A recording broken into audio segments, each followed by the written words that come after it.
So I got in on Sunday morning and flew into Newark. And of course, whenever you fly, it's absolutely exhausting, right? The jet lag, I don't sleep very well in planes. Very tired, I'm schlepping my luggage. I gotta pick up my rental car. Yeah, it hurts, so you gotta take the train, right? Anyway, I'm going from the train and schlepping my stuff, and I get to Hertz. And my car, of course, is in the last spot, number 100, all the way at the end. Fine, I go, you know what? I schlep my stuff, I go to the car. Now, as a gold member, you could choose any car. You know, they had like 10 or 15 different cars that you could choose, right? So I chose, but the car they had does actually look pretty cool. It's a Ford Max or something like that. Never heard of it, looked good. So I just put my stuff in the car.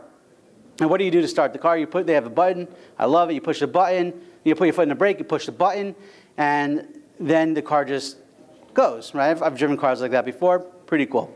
So I go in, I got to catch Chakras in Passaic, and I push my foot on the brake, and I push the button, and the car's not starting. And I'm like, oh, you're kidding me, and I just packed in all my luggage, and I'm just like, and I couldn't believe it. So again, I tried putting it in reverse, I tried putting it in park, I tried putting it in drive, I put it everywhere, and its car's not moving. And I don't know, and the car's not starting, and I don't know what's going on. So I get out of the car, I lock the doors, I walk all the way back to the office, and I said to them, I said, listen, the car, you know, the radio goes on, I was able to hook up my phone, but the car's not starting. And the woman says to me, oh, you have a hybrid. He says, you're not going to hear it go on. And I'm like, what do you mean you're not going to hear it go on? She says, go in, push on the brakes again, push the start button, and then put it into drive and see what happens. Okay, I go back into the car, I put my foot on the brakes, push the start button, and put it in drive, and sure enough, the car starts moving. Now, you may have experienced driving a hybrid before, but I've never have driven a hybrid before, and I kept waiting to hear the engine roar.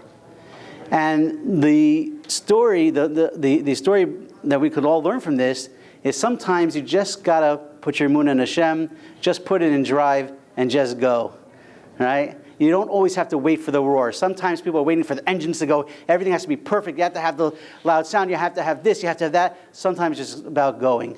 I'm going to speak to you about podcasting today. Podcasting is taking off in leaps and bounds.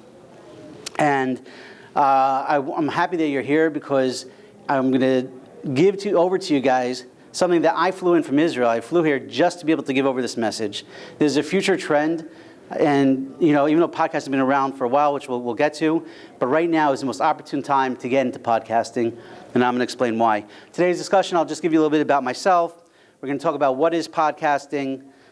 2015 is going to be called the year of the podcast. We'll discuss why that is, motivations for podcasting, why you should be podcasting, who needs to be podcasting, different formats, podcasting for Frummies, right? Choosing your niche, how to monetize your podcast once you have it, what you need to get started, show notes, distribution of your podcast.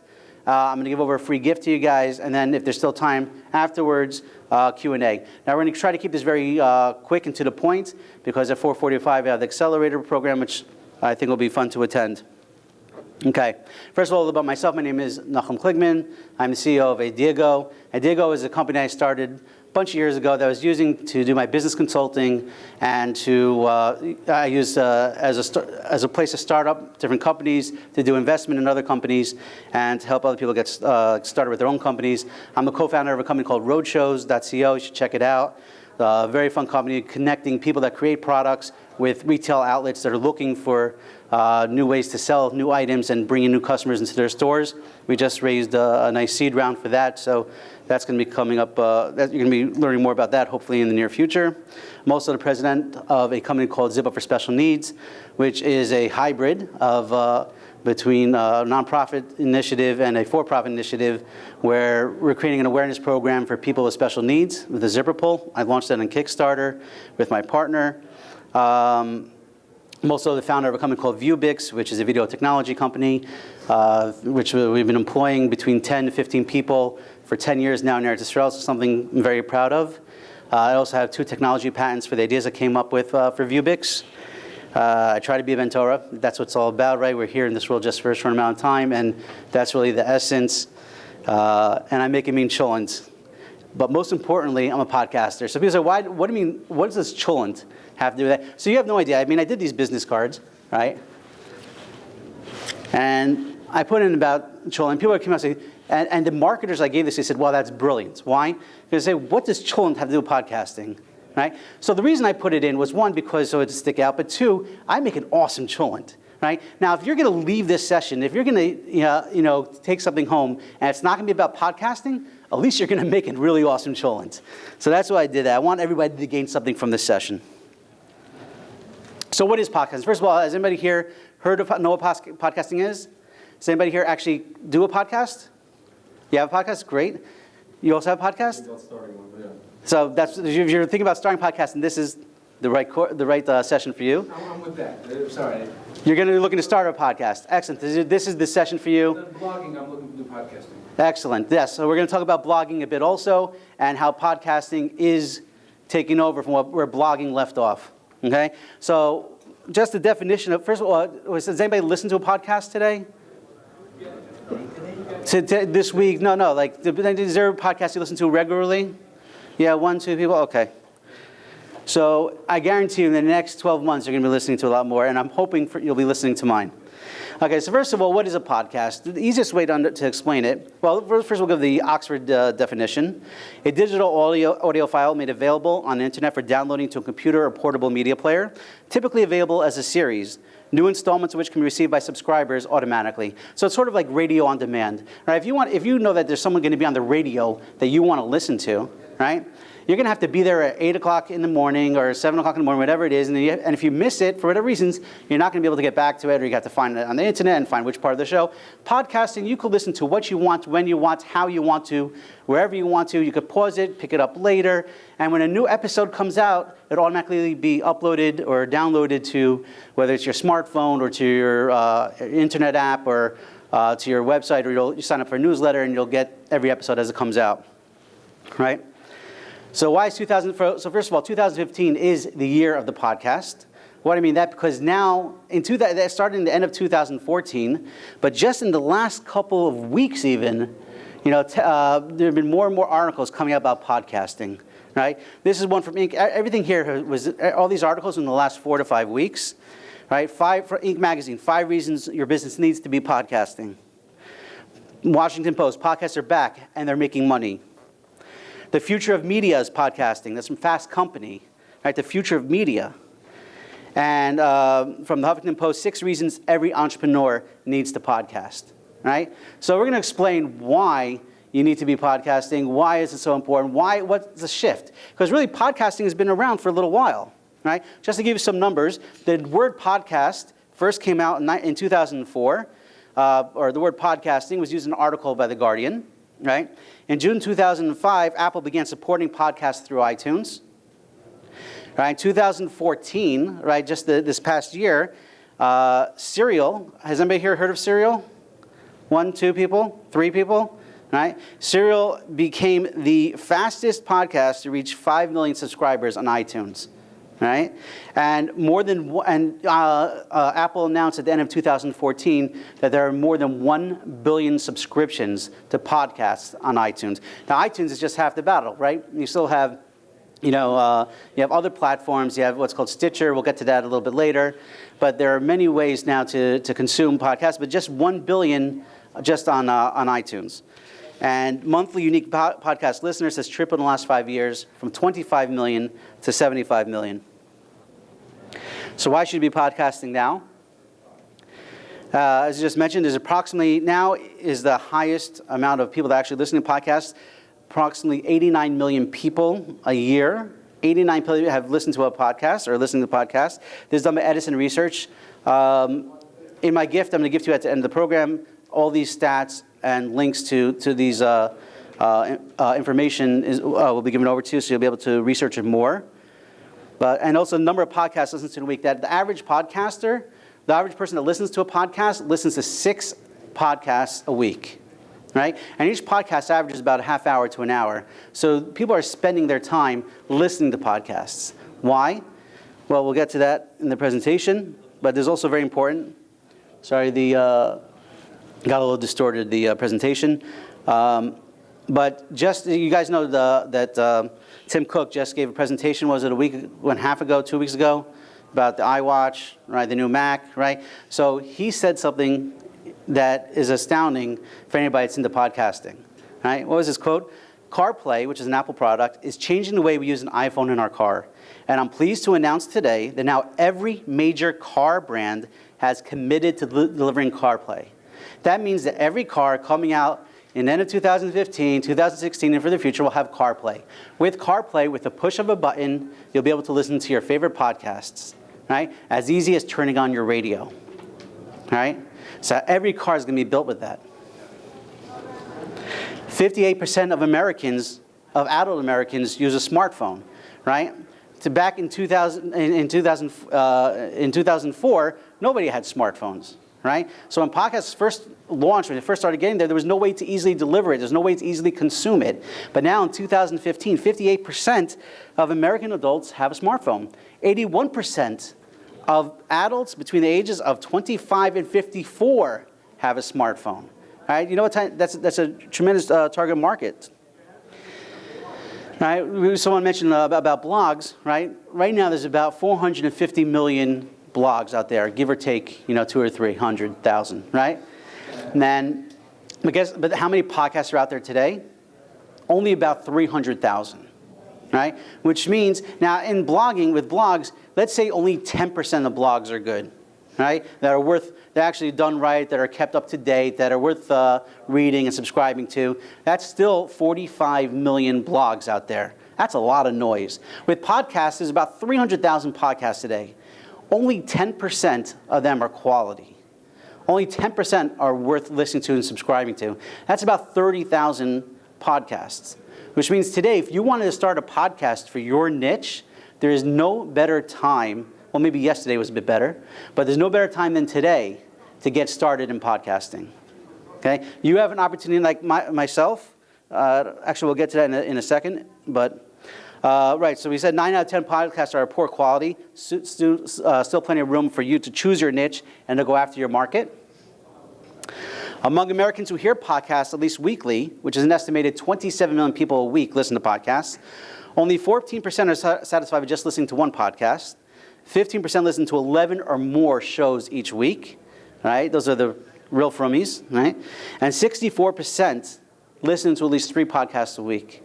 So more and more Americans, forget about the rest of the world and the rest of the English-speaking world in the UK and Australia, right? The target market for podcasts, the market for podcasts is just huge. These numbers are just talking about America, not even Canada. 45% of listeners, 45% of people that listen to podcasts have a college degree. 52% make $100,000 or more a year. All right? So it's a very high-end level of people that are listening, subscribing to podcasts. So let me ask you something. If you were someone to ask you, what makes more money per 1,000 users, CPM? A Super Bowl ad or a podcast? What would you say? Podcast. Great, because I probably would not put it in the presentation if it was the other way around, right? But people think the Super Bowl, wow, you think about marketing. The dream of marketing is to have a Super Bowl commercial, right? That's the olam haba of advertising, right? Yet podcasts actually make more per CPM per 1,000 people than any other medium out there. Why? Because of intense audience engagement, and I'll speak about that more in a moment as well. Podcasting earns on average of $20 to $45 per CPM. Network TV is between $5 and $20. Radio is between $1 and $18. And web ads between $1 and $20. And even YouTube pre-rolls are only $17. Right? So podcasting is $20 to $45. There's a podcast called Startup. Anybody here heard of Startup? The podcast called Startup? Yeah, there's a podcast called Startup. It's actually, I've been listening to it. I'm almost finished. It's actually pretty interesting. It's a podcast about a guy starting a podcasting company. And each podcast talks in real time about his experience meeting with investors, about talking to his partner, about talking to his wife, about whether he should get involved in this business. And he takes you step through step about him building this company, and he does a podcast. He is charging $60 to $100 CPM, which is insane, and he has millions of listeners. Millions of people have downloaded this podcast, right? So why is it so great? Because ads are more personal, they're more real, and they're not prepackaged. Why? Because when this guy, he's going on, and one of his big advertisers is MailChimp, right? So first of all, podcasters in general, it's all about building your audience. It's about building trust in your audience. Your audience trusts you, right? If you're not going to do something that's worthy of trust, it's not worthy of doing, okay? So if you have trust from your audience and you're recommending a product, they're going to take you seriously. It's not some pre-canned ad. It's not something that Google served up. It's you going on there saying, hey, I love MailChimp. MailChimp is fantastic. I use it for my business, and this is why I'm recommending it to you. Right? If you guys just heard Ismar Ginsberg, he just spoke about testimonials a lot, how important testimonials are. Right? When someone's a podcaster and they're giving a testimony, they're doing a commercial, it's a testimonial. So it's 10 times more powerful than anything else. Right? So you can demand more from advertisers. Now, you may have many motivations of why to start a podcast. Right? One of them is to be seen as an expert in your field. Right? You start a podcast about anything, and people are going to look to you. Oh, wow, you have a podcast; it's worth listening to, right? People are going to look at you as if you're an expert in your field. It'll boost your exposure, right? There are people with podcasts, and you can have someone 24/6. If it's not, first of all, your target audience, it doesn't have to be the Frum market, obviously. Your business is targeting to the world. You want to, address the world. You want to make sure your podcast is for as largest group of your customers as possible. Right? So you're getting tremendous exposure because 24/7, someone around the world could be downloading and listening to your podcast. Right? To build up your community, to understand your community, to understand what the needs, because you're going to get feedback, valuable feedback. To reach a global audience, we just spoke about, to increase awareness of your products and services, to interview your favorite people. Right? You're starting a podcast, right? And you go to somebody and say, hey, I want to take 10 minutes of your time to reach a new audience. Do you mind me interviewing you? 9 out of 10 times, the guy will say yes. So because he's looking for new customers, he's looking for new ways to expose himself, also to new markets, right? And then my favorite is to help other people with their knowledge, with your knowledge. So who needs to be podcasting? Marketers, businesses, nonprofits, consultants, therapists, community leaders, politicians, news outlets, magazines, bloggers, key professionals, teachers, professional speakers, storytellers, right? And people who are passionate about a topic. Is anybody here not fit one of those? Everybody here fits that description, right? So really anybody can be podcasting, and and now is the opportunity and the time to do so. Podcast formats, right? There are different ways to do. There's different types of podcasts. You can do a solo podcast, so it's just you talking to your audience, right, about whatever specific niche that you're in. Or you could do a co-host. You could take a good friend of yours, somebody that you could play off each other very well, and it just makes it more entertaining. And you could pick a topic that you guys discuss every week or whenever you do your podcast. And podcasts last, I said, an average. Sometimes there are some podcasts that are only 6 minutes, right? But the average podcast is somewhere between 25 to 30-minute format, or 60-minute to 72 minutes, or 55 minutes, whatever it is. The beautiful thing about podcasts is that there's no time constraints, right? If you're on public radio, you have your session, you have your time, and when it's over, that's it. When you're podcasting, right, you have as much time or as little time as you want, and your audience, can pause it if they don't have time to listen to the whole episode. Now they could pause it and they could go back to it and pick off where it left off, whenever they want at their convenience. Audio explainers, helping to make sense of a new story for listeners. Like a lot of times, like anybody here get Mishpacha magazine? I love Mishpacha magazine, and a lot of times I'm reading an article in Mishpacha and I want to hear more. I want to hear the follow-up. I want to hear, right? And when you're reading an article, and the articles are fantastic, right? Not to take away from Ami also. Ami is also a fantastic magazine, right? But if you're taking away, if you're reading an article and you want to learn more about it, you want to hear the voices behind it, right? There's only so many pages that the magazine is going to do about a specific topic, right? And it's leaving you wanting more. With podcasts, you could give them that more, because if in a 30-minute or 60-minute podcast, it could be worth a 20-page magazine article, right? And yet you're hearing the emotions behind somebody. If I just sat here and started going like this, and not talking, you may be able to read, what I'm putting up there, but how exciting is that? You hear my voice, you hear my passion, you hear how excited I am about podcasting, and then you can relate to it more, and then it makes you want to get involved, right? So that is with any topic. When you hear the voice behind something, it just works so much better. Storytellers, serial is actually a story that's being told over a period, I think, of a year. I don't want to get into it now, but it's some sort of real-life mystery about somebody. I don't even know, because I didn't follow it, but it's somebody killed somebody, is on death row, and they found out he didn't really do it, and this woman's trying to get him off. And anyway, this podcast has attracted millions and millions of people, 5 million downloads just on iTunes, right? So there's a story. If you do, just like the magazines have a story each week, a serial story, right? Each week you have a new episode, so too with podcasting. If you wanted to tell a story, how exciting would it be to tell a story over a half hour a week and keep your listeners coming back for more, to listen to it more. It's just a new way to tell stories. Interviews, right? That's something that I'm doing, which we'll get to also in a little bit. Interviewing people in your niche, right? Depending on what you are. If you're, let's say, a magician, just pull that out of my hat now. Okay, but anyway, let's say you're a magician, right? And you can interview other magicians and other different specific magicians that do juggling or different niches, and interview them, and you can learn from them, and you could share that with your audience. And pretty much any topic you can interview somebody for, and you're going to find an interested audience. Tutorials, using a podcast to give over knowledge in a specific field. Right? If you're an expert in something, each week come up with a new episode showing your expertise, teaching somebody. And then marketing, which is really like what you do with blogging, but doing it in the audio version of it. Yes? Wouldn't tutorials really need to be videos rather than audio? It depends that's a great question, and it depends what your tutorial is about. And a lot of people, so we're going to get to it, maybe I'll jump into it now for a bit, and then we'll skip it later. But people say, okay, how is podcasting different than video, right? So video, most forms of video today that people consuming are between 2 and 5 minutes long, right? Now, when you watch a video, and then there are some longer videos that people watch, and I'm a huge fan of Torah Anytime, right? Watching Rav Wallerstein shir, with my wife at night, that's like the perfect activity. And when you're watching a Rav Wallerstein shir, and you're watching Torah Anytime, right? You're 100% focused on the video, right?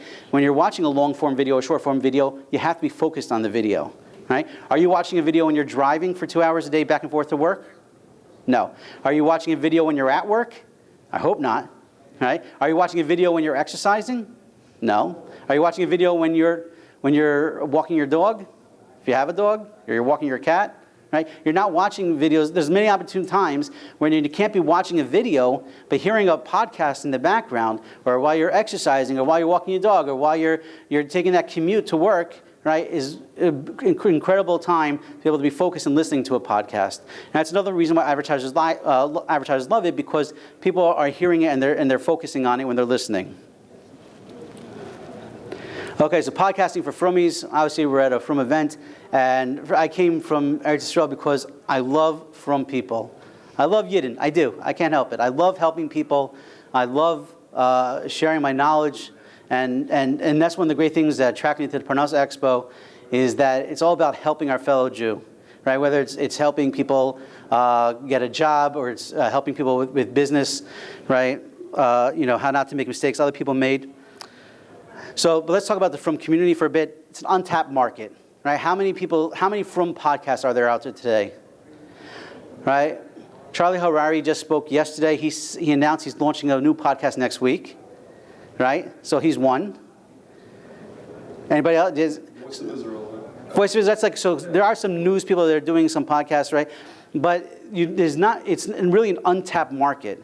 So if you're Frum, and you want to start a podcast, now is a fantastic time. Passionate listeners, natural learners, right? Real lack of quality content coming from the community, from the Frum community, right? There isn't any good audio content out there to listen to. There's great magazines, right? There's great newspapers. There's great books, right? But there aren't any great audio podcasts. But yes? I just have a question. Please. So like you mentioned before, Torah Anytime. If they would take all the shirim on Torah Anytime and create podcasts out of them, or instead of making audios of them, just to make podcasts out of them, would that be better? So Or is that the we're actually in discussions with... Okay, oh, sorry, very good. So the question is, for Torah Anytime, would it be good for them to take all their audio content, right? Torah Anytime, they have video and they have audio. They're very smart to make sure that there's an audio version of everything they have. But for distribution, wouldn't it be better for them to do a podcast? So the answer is yes, I believe it is. I've been speaking to them. It's being filmed right now by Torah Anytime. One of the founders is a very close and dear friend of mine who I used to babysit, Yosef Davis.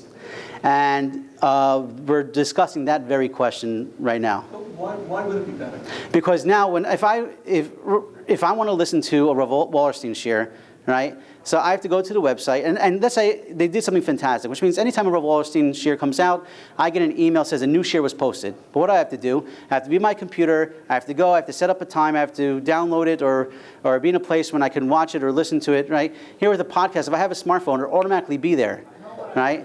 A kosher smartphone, right? If I have, if I'm, in the car and I want to hook up to my car, then I can listen to it instantly. It's just right there. You don't have to take the extra steps.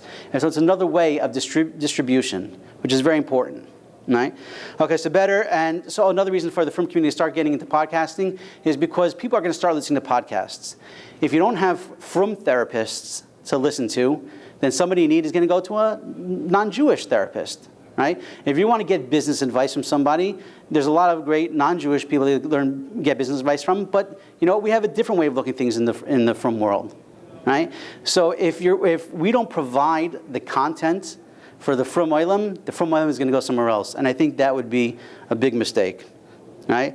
And today in the Frum community, there's still plenty of time to become a leader in your niche. So I'll tell you what's my niche. I picked a niche called the Frum Entrepreneur, right? My niche is about interviewing Frum entrepreneurs from around the world and letting them tell over their stories, telling about their failures, telling about their successes, the siyata d'shmaya they had, what they could learn. I've been doing business consulting for a number of years now, and when people come to me, I give them over the best advice because it kills me. But only a small amount only a small amount of people seek out consultants, right? Why? I don't know. They think they have a great idea. They think that they know it all or whatever it is, or they learned something from a book. But you know what? It kills me. I've seen over the years so many people burn through tens of thousands, if not hundreds of thousands of dollars starting a business that was either a horrible idea or they had no business getting into that business, right? And if they would have spoken to me or spoken to 20 other guys who knows business, who's been experienced, and would have told them not to get involved, or not to do it, or to tell them how to do it in a better way, right? Then it would have saved them $100,000. It would have saved them misery and shown bias issues. And so what I want to do with my podcast is I want Frum business people that are looking to start a business, that are in business, I want them to come and listen to my episodes, and we're going to give over stories, give over advice, and teach people, right? So that's my niche. I'm also going to give pitches from startups. If you have a startup that's looking to raise money, come on my show, and sort of do like a Shark Tank version for audio, right? And then I'll also be giving over some of my own stories. I've been an entrepreneur for something like 25 years. I've had a pizza place in Mea Shearim. I've manufactured clothing in China, which is a nightmare. And if anybody was ever thinking about manufacturing clothing in China, you must speak to me first, right? Because I have that experience. I could tell you, I could help guide you. I've done 2 successful Kickstarter campaigns. I know what it takes to start a Kickstarter campaign and to get it to be successful. Right? I've started technology companies. One of my startups was once the #1 internet startup in Israel. Right? I got flown to California. I went to Facebook and Google and LinkedIn and met some of the top CEOs and investors and VCs, and some of these relationships I still keep to today. It was Vubix. At the time, it was called Koof. What do you call it? Now it's called Vubix, Vubix.com. And then what's it called? Koof, Qoof.com. which Kuf is the first letter of my last name. But so like I've learned a lot. I've had investors that have messed me over royally. I have had investors that have been awesome. I've had partners that have messed me up. I have partners that were fantastic, right?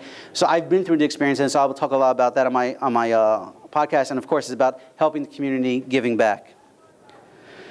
Becoming a leader in your niche. I just wrote a list here of some of the niches that are still open, right?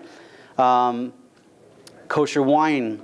Shidduchim, right? What if you had a podcast about shidduchim, and each week, again, I don't know if this would be rabbinically approved yet because it's still a new market, but what if you had a girl come on who spoke, you don't know her name, you don't know what she looks like, but she came on and just gave a 6-minute quick question and answer.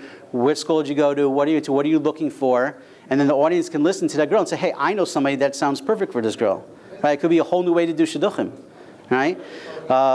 Raising children. What if every week there was a new podcast on raising children? Right, from someone that's an expert in that field, or if you want to be an expert in that field. Jewish leadership, nonprofit management, fundraising, right? It goes on and on. The niches are tremendously, and they're all open for you to grab.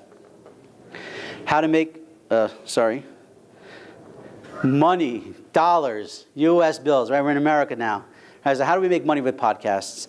And I'm going to try to move a little faster, but sponsorships, get somebody to sponsor your podcast. Right, that can, as we talked about before, that could be $40, $20 to $40 CPM. So if you have 1,000, and the truth is, with podcasts, you don't even need to give over how many listeners you have, and it's still not so easy to track how many actual people you have listening to your podcast because it's all over the place, right? But you could get a sponsorship that's in your niche, that's in your field, and say, hey, I'll sponsor it, and you do a commercial about them, and you put it in, and you can start earning money, revenue right away. Sponsor, well, I shouldn't say right away. It takes time to build up your podcast and to build up your audience. But once you get started and you keep moving up, you're going to see that sponsors are going to start coming to you. Affiliate relationships, right? You could start affiliate marketing. You could talk about a product and then have a link on something called show notes, which we'll get to in a bit. But you could use affiliate marketing to help raise funds. Premium content, you may give a lot of for free, but then you may have the secret sauce that you could then sell to your audience, right, for a higher price per month. Like that, let's say you have 10,000 listeners. If they're out there, they'll pay you $20. If there's people that pay you $20 a month, that you'll go into more detail, or maybe you'll give more content over. You can have a special podcast just for those people, or a special online video or something that's just available to the people that signed up.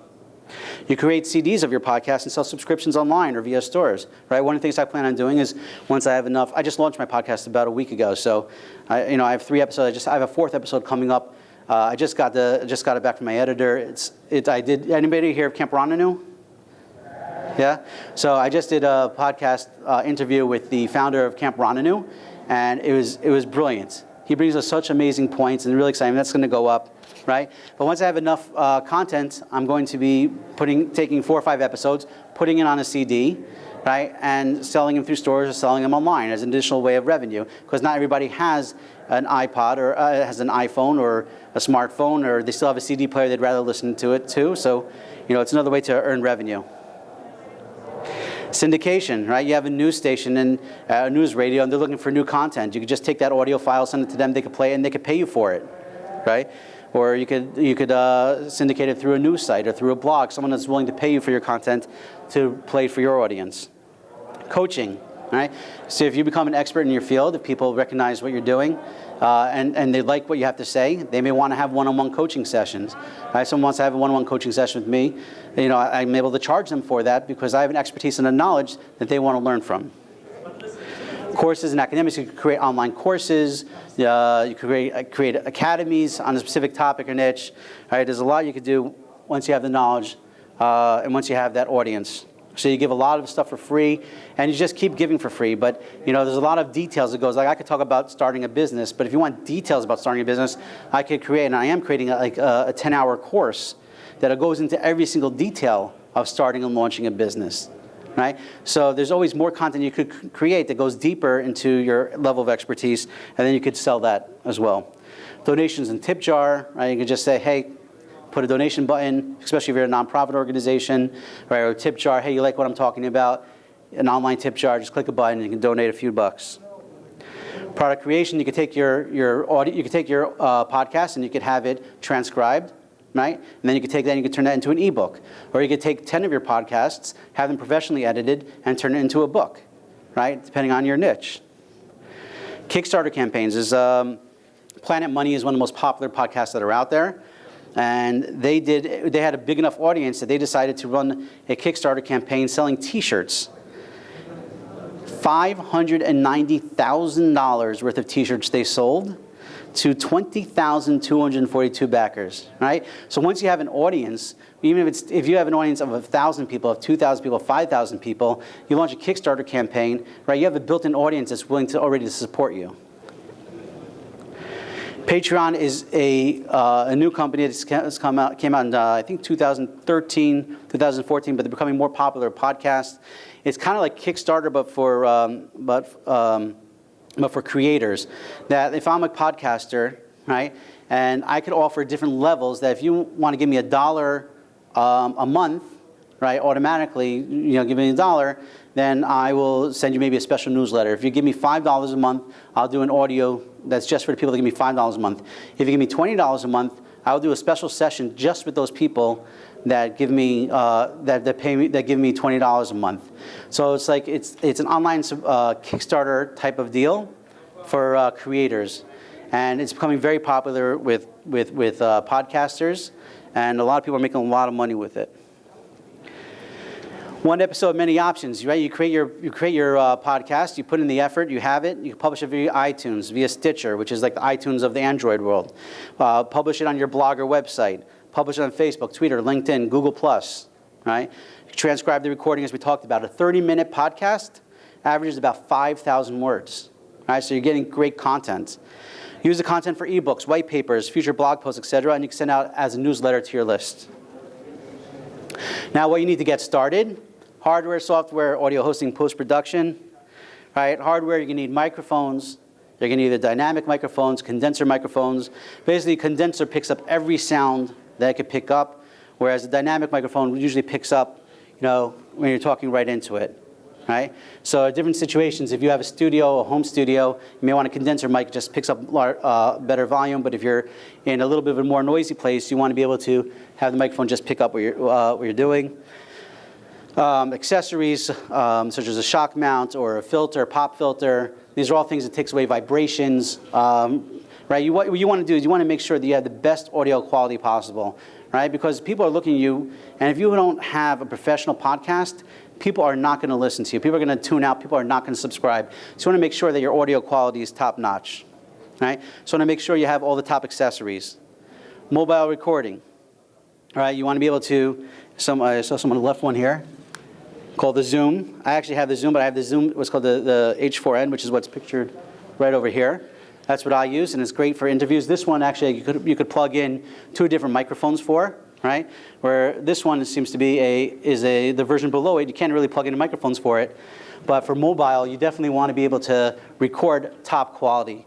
Everything you do, it's expense. I mean, this model is only $200, which is a worthwhile expense. And I bought a couple of these type of microphones for $60 a piece. Again, in my free gift to you, I'll have all this detailed out for you. But you definitely want to make sure that you have quality sound. It's worth the investment. If you're going to do something, I always say, if you're going to do something, you do it right.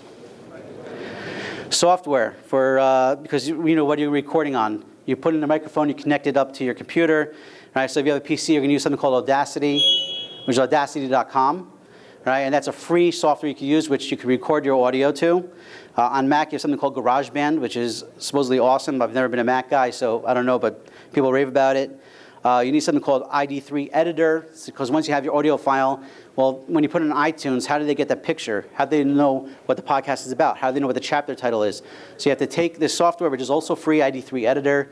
You put the podcast in the editor, and you're able to upload a photo to it. You're able to tag it. You're able to put in the content and everything else. And that's also a free product. I'm into free things. And then if, let's say, like I do a lot of my interviews via Skype, right? So I use something called Talk Helper, which is a free Skype recording software. And it works brilliantly, and it records a high quality. And you can see I have a podcast up there I did with Dove Gordon, which came out fantastic. So there's some of the software you're going to want to use. Audio hosting. Now here's the thing. You have a blog, right? You say you have a blog. Right? When you post content, it's a push of a button and it's text, right? But if you have a podcast, your hosting company is not set up to host and stream audio at high levels around the world, right? So you need to host your audio somewhere. The most popular place to host audio, and that has the best rates, is called Libsyn, Libsyn, right? Actually, Amazon Web Services S3 is probably better, but to set that up for your podcast is a nightmare, and it's like it would drive you nuts. SoundCloud is an expensive option, but yet a top quality option. But with SoundCloud, they said that they're coming out with something specific for podcasts, but they haven't yet, so they become very expensive.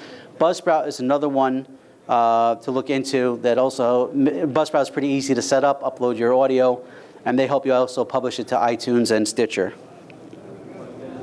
Right, but now you have the audio, right? You did your podcast. So the first time I did my podcast, I listened back to it. I recorded it on, and I heard, I'm like, wow, you can hear me breathing. I don't want to hear me breathing, right? I realized that you got to take your audio, no matter how good it is, right? You want to send it. You either want to do it yourself. You have to have the audio edit. You have to have it edited and cleaned, right? That means you want someone to take out the ums, and if there's any awkward pause, you're like, what was I going to say? You want to take that out, right? You want to have the highest quality audio, so you want to be able to raise that to the top. You don't want to have the heavy breathing. You want to put in your intro music, your outro music. You want to put in your advertisements, your sponsorships. You want to make sure the sound levels, if you're interviewing somebody, you want to make sure that the sound level is even, because you don't want someone to sound like this and someone sounding like this and someone sounding like this. So it gets annoying for the listeners. So you want that to be evened out so everybody sounds the same, right? You want to be able to take out any background noises. Someone's talking on a cell phone. You want to be able to take that out of the audio, right?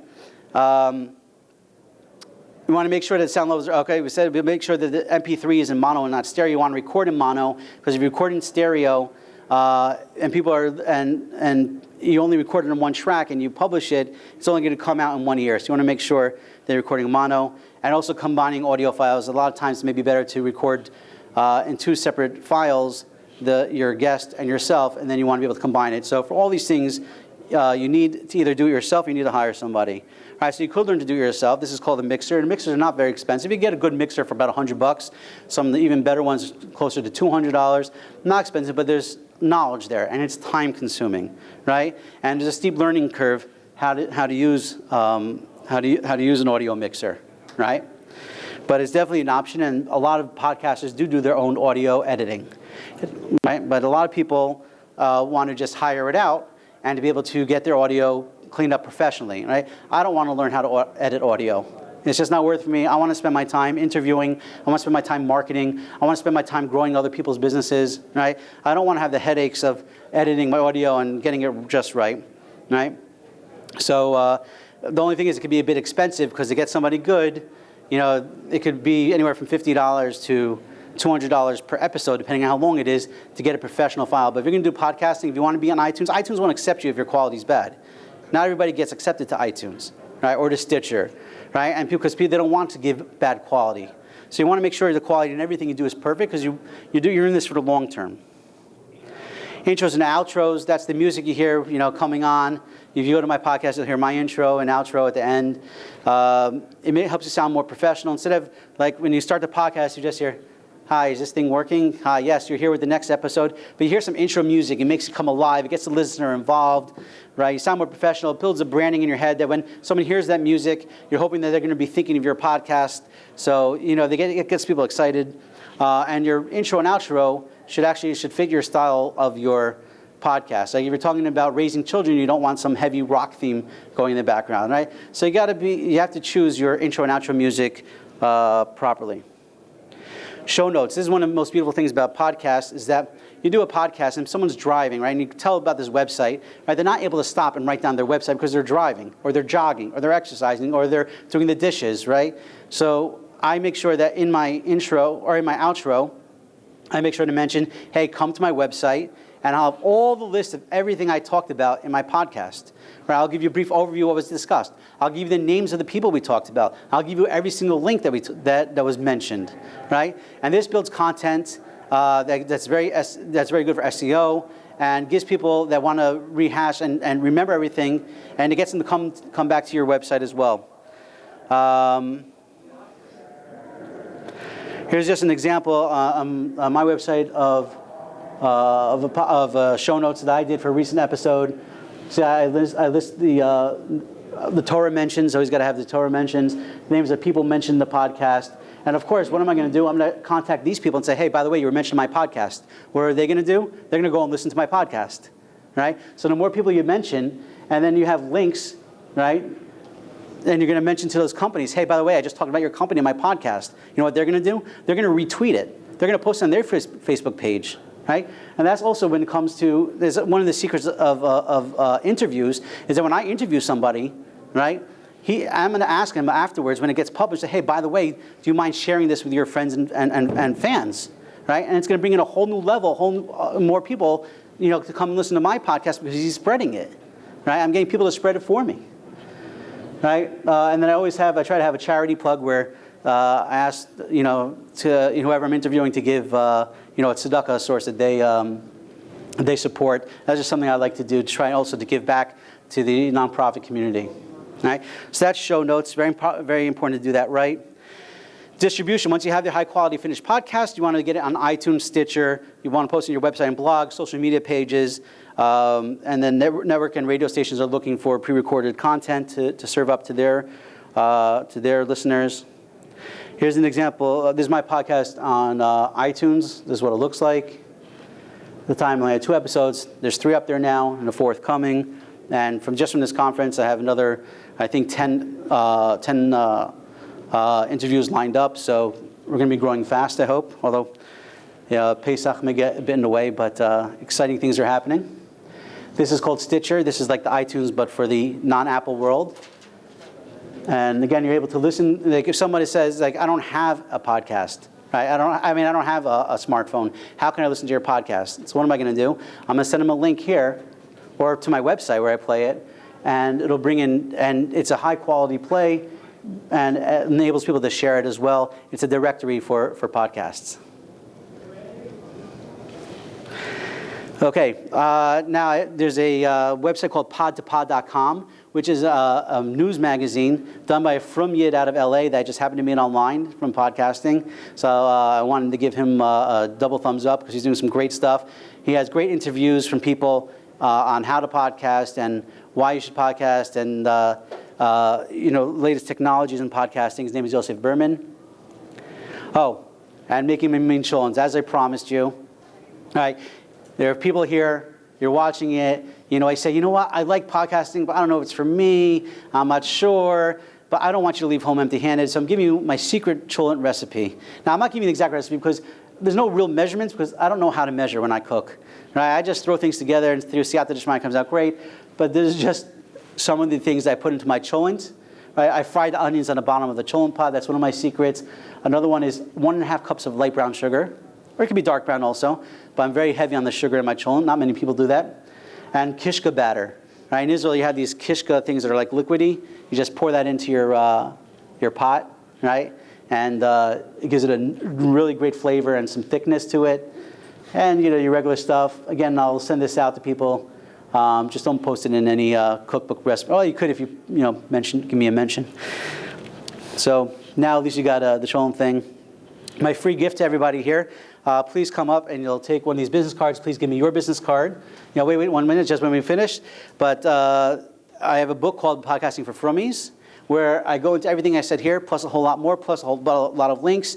It's going to be coming out after Pesach, and everybody that signs up on my podcast or for my podcast will be getting a free copy of this book, and then I'm going to end up selling it on Amazon, probably after Shavuos, who knows.